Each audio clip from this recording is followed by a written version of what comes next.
Welcome back and thank you for staying with us. CVTV News is proud to announce that in collaboration with Potomac Local, we will be sponsoring 2 debates this election season. The first will be for the hotly contested 28th District House of Delegates seat. This covers Stafford and parts of Fredericksburg. This is an open seat. The incumbent Bob Thomas lost in the GOP primary earlier this year. This means that former Stafford County Supervisor Paul Milley, the Republican, will be facing Democrat the Reverend Josh Cole. Cole narrowly lost the election for the seat back in 2017. We are also pleased to be hosting a debate for the 28th state Senate race. You might notice 28 kind of runs through our labels here in our area. This seat includes Prince William, parts of Stafford, the Northern Neck, and parts of Fredericksburg and Spotsylvania. Incumbent Republican State Senator Richard Stewart will be debating his Democratic opponent, local attorney Qasim Rashid. These debates will be on the air on CVTV, and we will be announcing the broadcast times shortly. Well, apparently there is some great news for Stafford tourism, and Deedra has that story. What's up? I do. Thank you, David. Growing up in the South, I've attended my fair share of BASS tournaments, bass tournaments, with my brother-in-law Calvin Boyette, who rubbed elbows with some of the great fisher folks like Roland Martin. Oh. Yes, indeed. Mind you, I didn't fish. I was just a spectator from the shore.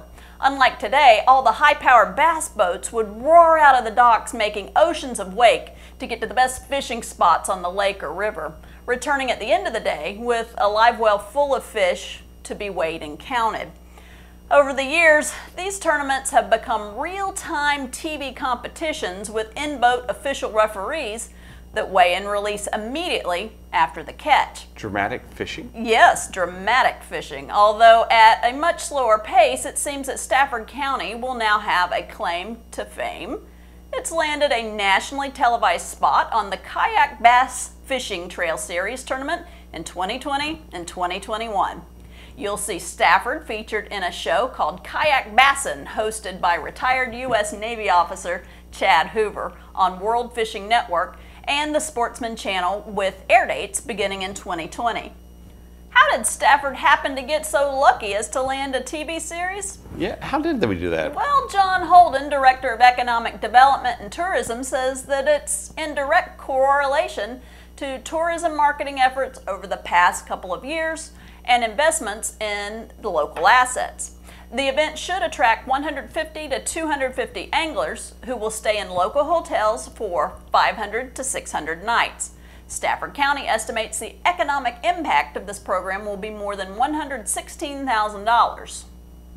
Well, that's great. It is. But guess what? I have another story. We had an earthquake, and some people in our area reported feeling or hearing it. No, it wasn't like the one back in 2011 that caused so much damage in our region, but it was an earthquake just the same. According to the U.S. Geological Survey, a magnitude 2.5 quake occurred on Monday morning at 3:30 a.m. with its epicenter in Henrico County. That's about 15 miles from downtown Richmond. One person we contacted, who wasn't sleeping well that night, thought they heard what sounded like a boom. They thought it might be exercises at the Quantico Marine Base. But the Marine Base was quiet that Monday morning. They probably heard the earthquake. Other residents of the region reported being awakened by a shudder or noise. Most just went back to sleep.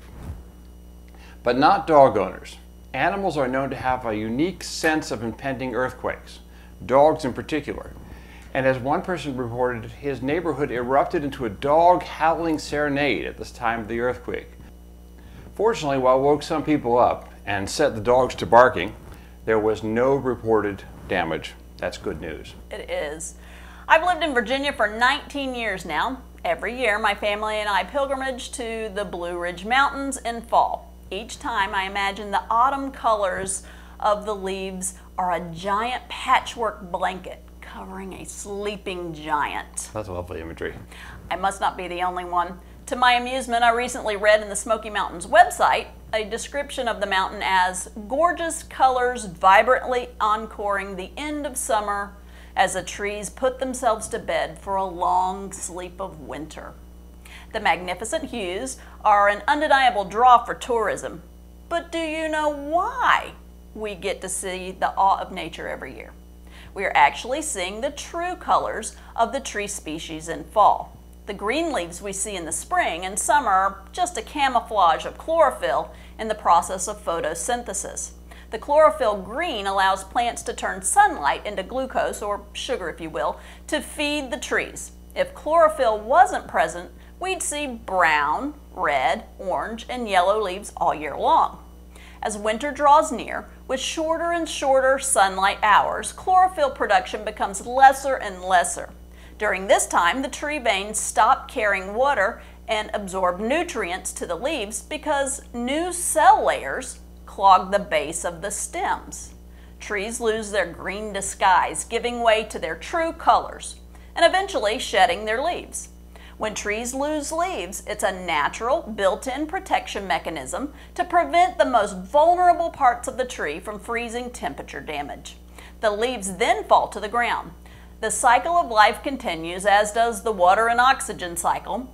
The dead leaves return to the soil to decompose and create a thick layer of nutrient-rich humus to absorb dew and rainfall for next spring's health and perennial sustainability. Easy for you Say to say. that 3 times fast. If you're wondering when the peak colors will occur in our area, or scientifically the height of cell production in the stems, you may visit the interactive website at smokymountains.com/fall-foliage-map. According to the smokymountain.com website, we should be near peak around October 19th. I really learned something yet. What a great little piece for our first weekend of fall. Thank you for sharing it. Now thinking of fall, do we have any brisk weather in the forecast, Cara?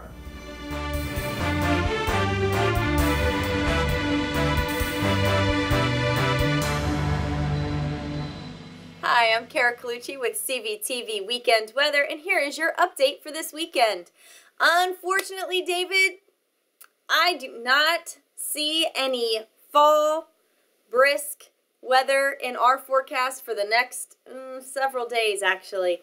So I am sorry to say, if you are looking for that beautiful fall weather, it's not coming. This Friday, we are looking at highs near 81 degrees and no clouds and no rain. 0% chance of precipitation on Friday. Saturday, it does become partly cloudy. However, we are looking at highs near 90 degrees. That's right, you heard me. 90 degrees at the end of September. This is the 3rd hottest September on record for our region, believe it or not. And on Sunday, we do have a 30%, that's right, 30% chance of an isolated thunderstorm here or there on Sunday, but we are looking at highs only near 88 degrees. I say only with just a little bit of sarcasm because, yeah, it is still hot. It feels like summer even though we're at the end of September. So sorry, David. Sorry, Deedra.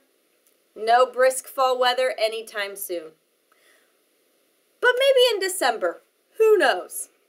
I'm Cara Colucci with CVTV Weekend Weather. Make it a great week.